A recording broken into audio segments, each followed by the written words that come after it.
सबसे पहले हम डिस्कस करेंगे किसको, वर्क को। जी वर्क को डिफाइन करते हैं, क्या होता है वर्क जी। वर्क की बहुत सारी डेफिनेशन है जी। वर्क क्या है जी, प्रोडक्ट है किसका, प्रोडक्ट है मैग्नीट्यूड ऑफ फोर्स,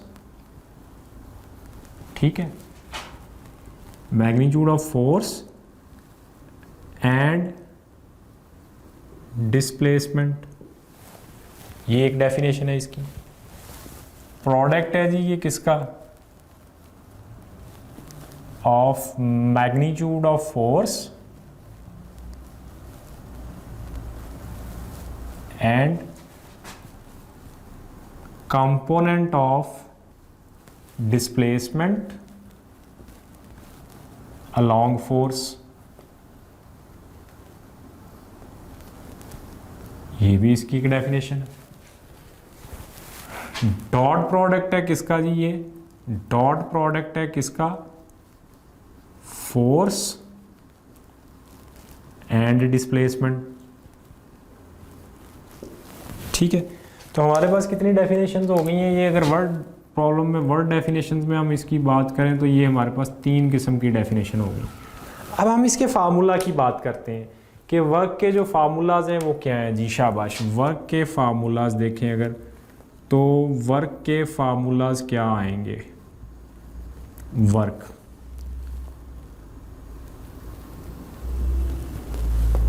जी, पहला फार्मूला इसका क्या आया जी, W is equal to F dot D, शाबाश। फिर दूसरा फार्मूला इसका क्या बन गया, W is equal to F D cos theta, ठीक है जी।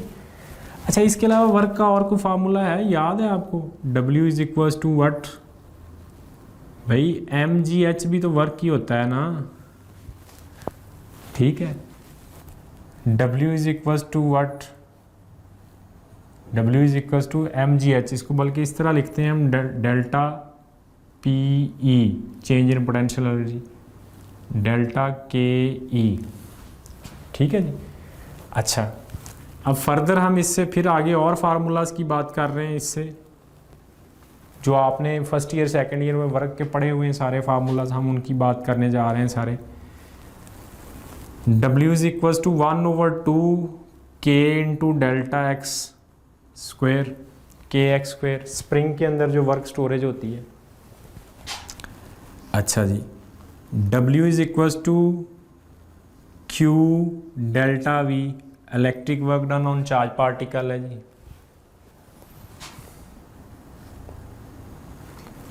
W is equal to P into T, power into time, ये भी वर्क का फार्मूला है जी, ठीक है। इसके बाद अगर बात करें हम तो W is equal to tau theta, circular motion में वर्क का फार्मूला है जी, ठीक है। क्या है जी, ये सर्कुलर मोशन में वर्क का फार्मूला है W is equal to tau theta. और वैसे वर्क का फार्मूला हमारे पास क्या होता है, W is equal to F D, किस मोशन में होता है, लीनियर मोशन में होता है, ठीक है जी। अच्छा, फिर एक और बात करते हैं हम इसमें, कैपेसिटर में स्टोर एनर्जी का फार्मूला भी तो वर्क ही होता है ना, W is equal to 1/2 CV square, W is equal to 1/2 LI square, inductor में एनर्जी स्टोरेज है, ठीक है जी। अच्छा, इसके बाद एंगुलर मोशन में अगर बात करें तो रोटेशनल एनर्जी के हिसाब से बात करें तो W is equal to 1/2 I omega square. These are all the formulas of work. ये बेसिकली आपका एक्चुअल फार्मूला ये है, इससे हम बाकी फार्मूलाज ड्राइव करते हैं। अच्छा, ये दोनों फार्मूलाज जो हैं जी, ये वाला ये इलेक्ट्रिक वर्क का है, ये आपके पास क्या है जी, मैग्नेटिक वर्क स्टोरेज है, ये इंडक्टर में वर्क स्टोरेज है, इंडक्टर एनर्जी स्टोरेज है या वर्क है, ठीक है। और ये सर्कुलर मोशन में, एंगुलर मोशन में आता है वर्क, एंगुलर मोशन में, ठीक है। ये कौन सा वर्क है जी, एंगुलर वर्क है, एंगुलर वर्क, ठीक है जी। तो ये मुख्तलिफ किस्म के फार्मूलाज हमने वर्क के पढ़ लिए हैं। तो actual formula F dot D है इसका। अच्छा, इसके यूनिट्स की बात करें अगर हम, तो यूनिट्स इसके क्या आते हैं जी, जो हमने यहाँ सुने हुए हैं वर्क में, वो कौन कौन से यूनिट हैं जी जॉउल है इसका यूनिट, न्यूटन मीटर के इक्वल होता है, ये पढ़ा है हमने चैप्टर 1 में, ठीक है जी। फिर इसका एक यूनिट जो है वो कैलोरी भी डिस्कस किया जाता है, खैर वो हमारी बुक में नहीं है कैलोरीज, ठीक है। फिर इसका एक यूनिट जो है जी वो क्या किया जाता है आपके पास, अर्ज भी डिस्कस किया जाता है। फिर इसका एक यूनिट जी जो क्या है जी वो हमारी बुक में मौजूद है, वो क्या है जी, इलेक्ट्रॉन वोल्ट भी किया जाता है, ठीक है। और इनके आपस के रिलेशन भी हैं जी, क्या रिलेशन है इनके आपस के वो भी डिस्कस कर सकते हैं कि 1 erg is equal to how many joules, 10⁻⁻7 joule होते हैं। 1 electron volt is equal to how many joule, 1.6 into 10⁻⁻19 joule. 1 calorie is equal to how many joule, 1 calorie is equal to 4.184 joule, ठीक है जी। और ये इक्वल है किसके जी, जॉउल के, और जॉउल किसके इक्वल है जी, न्यूटन मीटर के इक्वल है, ठीक है। ये इसके क्या हो गए हैं जी, यूनिट्स हो गए, ओके। अब हम देखते हैं जी कि अगर लेट्स सपोज मेरे पास ये एक बॉडी है, आज देखिएगा आपके वर्क के फार्मूला में क्या क्या चीज़ें आती हैं, इस कॉज की जगह साइन आ सकता है, क्या देखते हैं। ये एक मैस है, ये एक मैस है जी, इसके ऊपर आपने क्या किया है, इस डायरेक्शन में एक फोर्स लगाई है भाईजान, ये आपने इस पे फोर्स लगाई है, और ये इस डायरेक्शन में इसने क्या कवर किया है, डिस्प्लेसमेंट कवर किया है, और ये इसका क्या है, एंगल है। एंगल की बात जब हम करें तो कल भी हमारी बात लास्ट लेक्चर में हमारी बात हुई थी टॉक वाले में कि एंगल कौन सा लेना है हमने, बिटवीन 2 वेक्टर्स टेल और 2 वेक्टर्स हेड। तो यहाँ देखें इसकी भी टेल है और इसकी भी टेल है, तो इसका मतलब ये वेक्टर इनके बिटवीन है। तो यहाँ सिंपली अगर वर्क कैलकुलेट करें तो सिंपली कैसे कैलकुलेट हो जाएगा, एफ डी कॉस थीटा आ जाएगा जी। वर्क क्या आ जाएगा आपके पास, W is equals to F D cos theta, ये आ जाएगा वर्क, ठीक है। अच्छा, अगर मैं ये थीटा एंगल जो है बच्चों, अगर मैं ये थीटा एंगल यहाँ नहीं देता, आपसे डायग्राम आ जाती है और एंगल कहाँ बना हुआ होता है, यहाँ आ जाता है, ये एंगल आ जाता है। तो अब क्या करेंगे, क्या ये angle between force and displacement है, तो मैंने लास्ट स्कीम याद होगी आपको, वहाँ बताया था। फिर क्या करना है हमने, ज़रा बताइए शाबाश।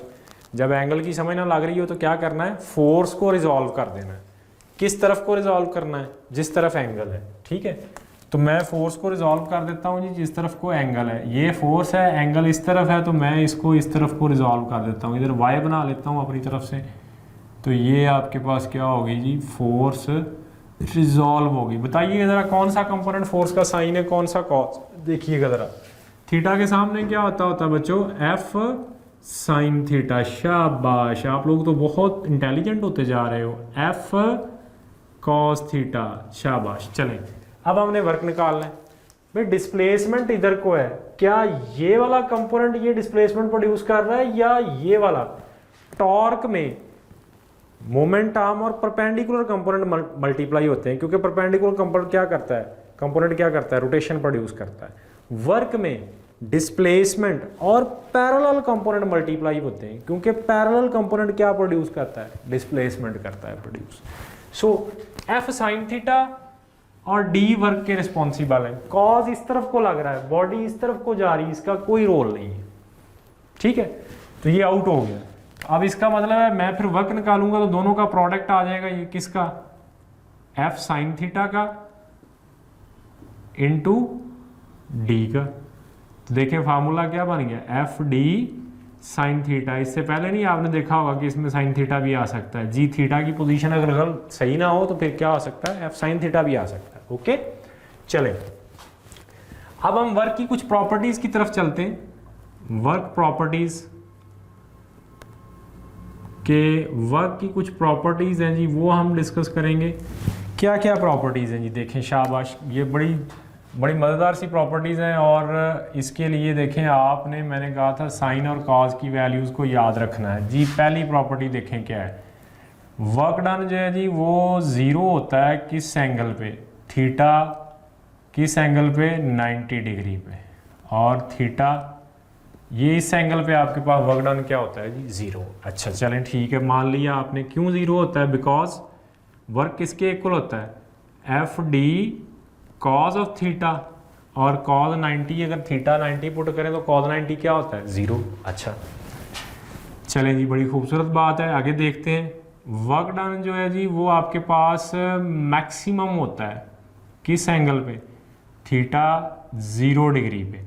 बिकॉज मैंने कल क्या बताया था आपको, लास्ट लेक्चर में क्या बताया था कि ये चीज़ है, इसका आंसर मैक्सिमम कब आएगा जी, ये मैक्सिमम होगा आंसर इसका इफ़ ये जो कॉस थीटा है इसकी वैल्यू क्या हुई, मैक्सिमम।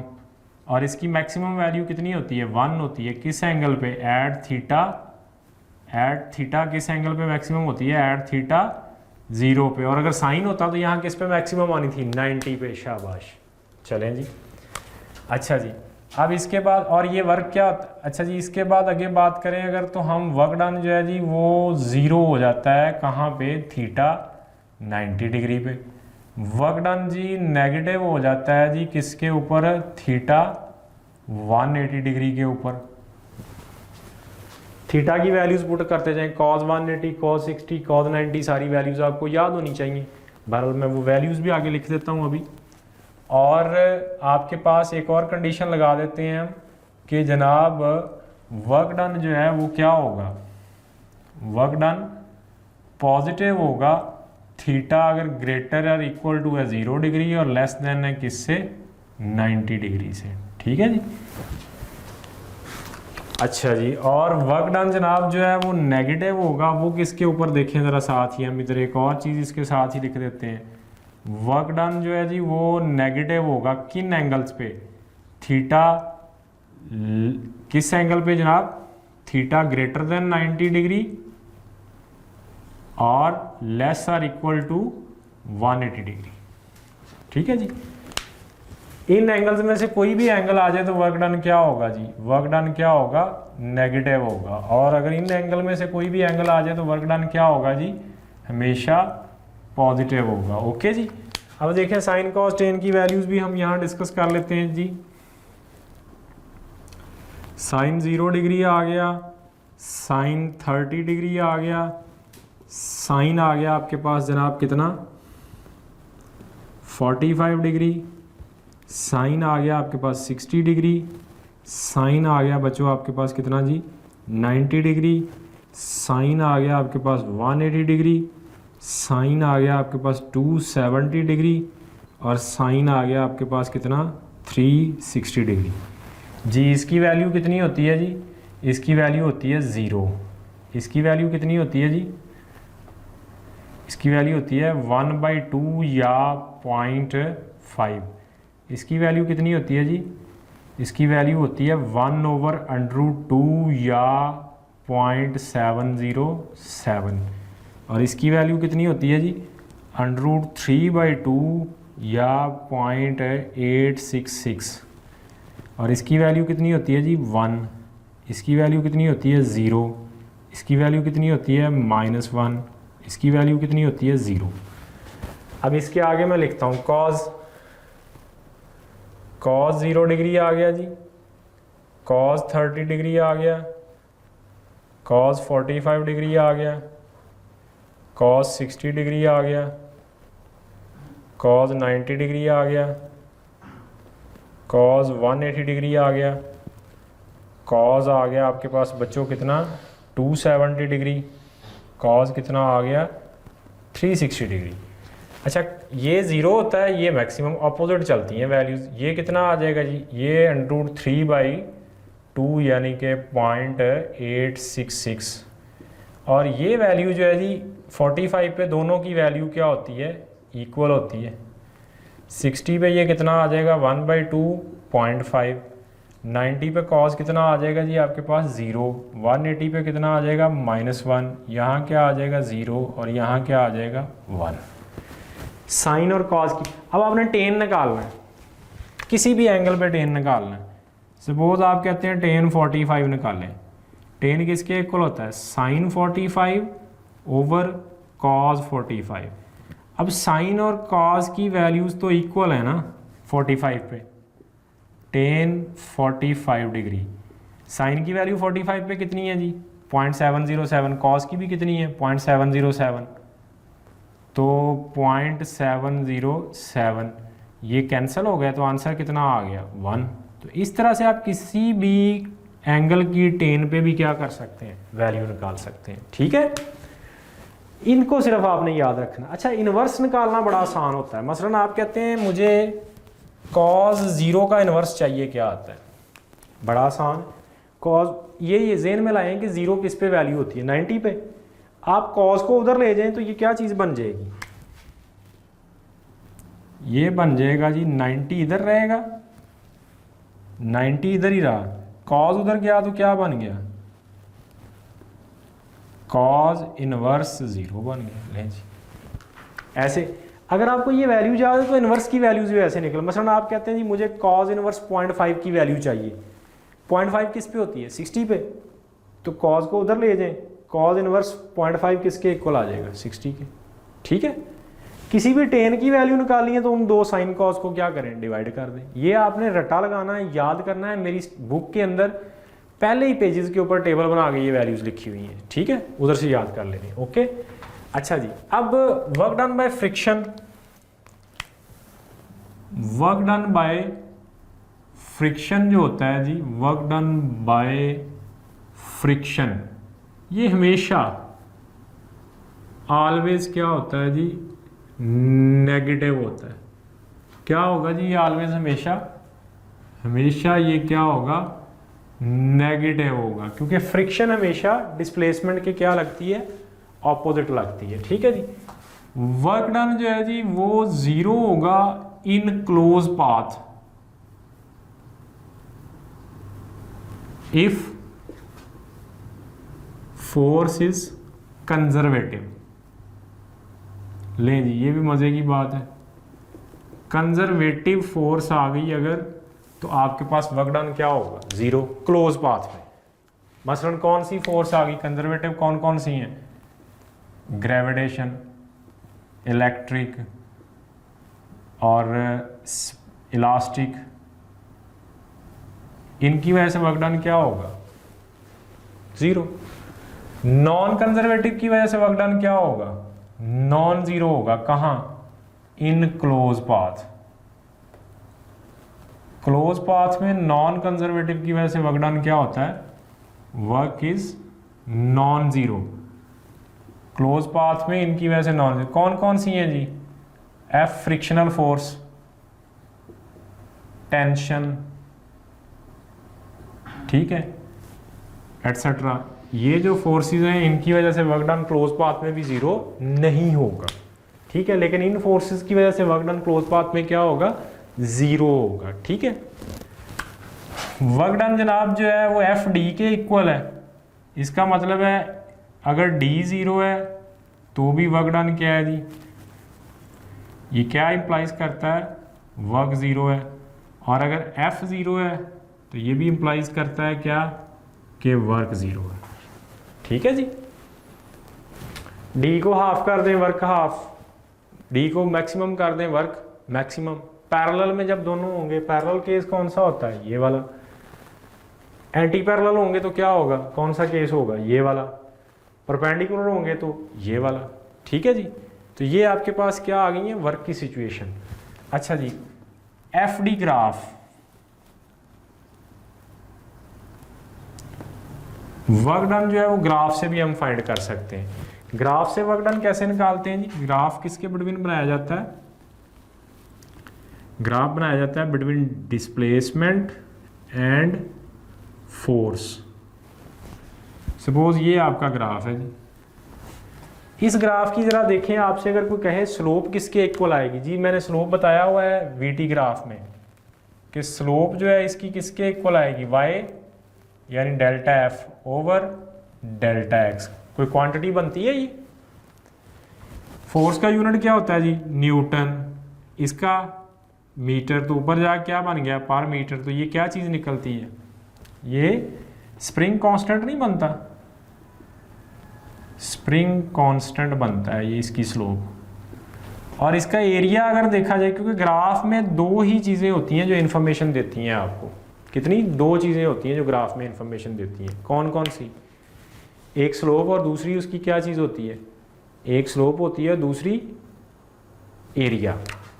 एरिया बेटे दोनों का क्या होता है, प्रोडक्ट, फोर्स इनटू डिस्प्लेसमेंट। तो ये किसके इक्वल आएगा, वर्क के इक्वल आ जाएगा। ठीक है जी। अच्छा, तो इसमें एरिया इस तरह निकालते हैं, ये एरिया कैलकुलेट कर लेते हैं। फॉर एग्जांपल अगर मैं कहता हूं कि मुझे बताएं जी, इस क्वेश्चन में वर्क फाइंड करना है, ये 20 मीटर है, 10 मीटर है, 0 है, ये D है, और ये F है आपके पास न्यूटन में, कितनी है जी यहाँ पे, ये 20 आ रही है। फाइंड W, इसमें आपने W फाइंड करना। तो हम इसमें वर्क निकालेंगे ना, वर्क कौन सा निकलेगा जी, एरिया निकालेंगे। एरिया कहाँ से निकलेगा, ये वाली ट्रायंगल का एरिया आएगा, और फिर क्या आएगा, इस ट्रायंगल का एरिया। दोनों का एरिया निकाल के क्या कर दें, ऐड। तो वर्क किसके इक्वल आएगा जी, देखें इस ट्रायंगल का एरिया कितना है, ये इसकी बेस है कितनी, 10, हाइट कितनी है 20, तो क्या आया 1/2 बेस इंटू हाइट, प्लस इसकी बेस भी कितनी है 10, और हाइट कितनी है 20। ठीक है जी, ये कट गया 5, ये भी कितना रह गया 5, तो ये कितना हो गया 100 plus 100 is equals to 200 joule, क्योंकि इसका यूनिट न्यूटन है और इसका यूनिट क्या है जी, मीटर। तो इस तरह से आप यहाँ से इसका एरिया से निकाल लेंगे वर्क। अच्छा जी, अगर ग्राफ इस तरह का आ जाए सपोज, फिर इसमें आप फाइंड करें जी वर्क क्या आएगा।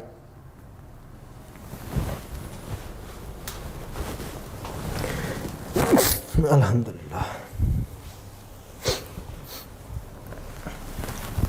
जी, इसमें वर्क फाइंड करें आप, क्या आएगा जी, ये ग्राफ है जी, इसमें आपने वर्क फाइंड करना है।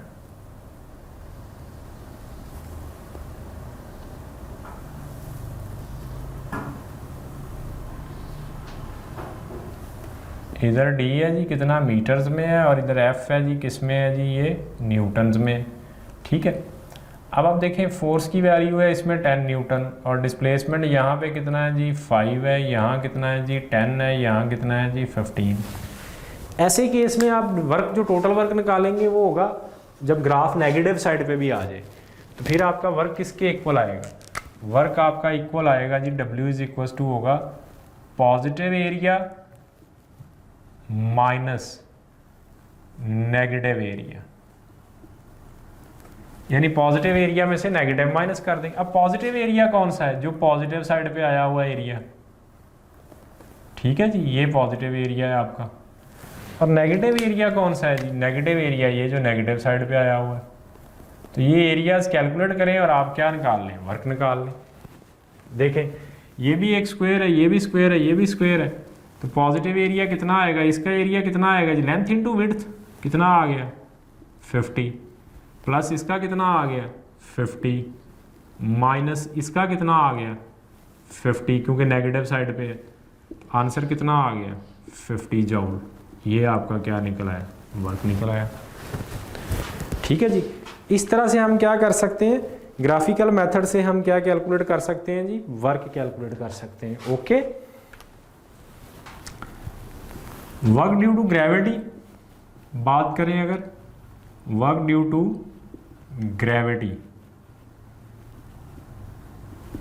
जी, वर्क जो है जी वो पॉजिटिव होगा ग्रेविटी की वजह से इफ बॉडी मूव्स डाउनवर्ड, और वर्क क्या होगा जी नेगेटिव होगा इफ बॉडी मूव्स अपवर्ड। ठीक है जी, ग्रेविटी की वजह से वर्क डन अपवर्ड जाते हुए पॉजिटिव नेगेटिव, और मसलन ये मार्कर फेंका मैंने, ऊपर जा रहा है ग्रेविटी की वजह से, इस पे वर्क क्या है नेगेटिव, ऊपर से नीचे आ रहा है नीचे आते हुए इस पे वर्क क्या है जी, पॉजिटिव है। ठीक है, फ्रिक्शन की वजह से जिधर मर्जी जाएं आप, वर्क क्या होता है हमेशा नेगेटिव होता है। ठीक है जी, चलिए आगे हम इसी में डिस्कस करने जा रहे हैं किसको जी, एनर्जी को। इसी के अंदर हम क्या करने जा रहे हैं, एनर्जी को डिस्कस करने जा रहे हैं। बहरहाल इसमें मैं एक चीज़ बता दूं आपको कि सपोज अगर आप एक और छोटी सी हम क्वेश्चन को डिस्कस कर लेते हैं कि एक बॉडी है, इसके ऊपर ये फोर्स लग रही है और ये बॉडी इस तरफ को मूव कर रही है, तो वर्क डन बच्चों कितना होगा, एंगल कितना आ गया ये वाला 90 डिग्री, तो वर्क डन क्या हो गया 0। ठीक है, फोर्स अपवर्ड लग रही है, बॉडी डाउनवर्ड जा रही है, तो एंगल कितना आ गया बच्चों ये वाला 180 डिग्री, तो वर्क डन क्या होगा नेगेटिव। ठीक है जी, फोर्स भी अपवर्ड लग रही है, डिस्प्लेसमेंट भी किधर है जी, अपवर्ड है, एंगल कितना आ गया 0 डिग्री, तो वर्क डन क्या होगा जी मैक्सिमम पॉजिटिव। ठीक है जी।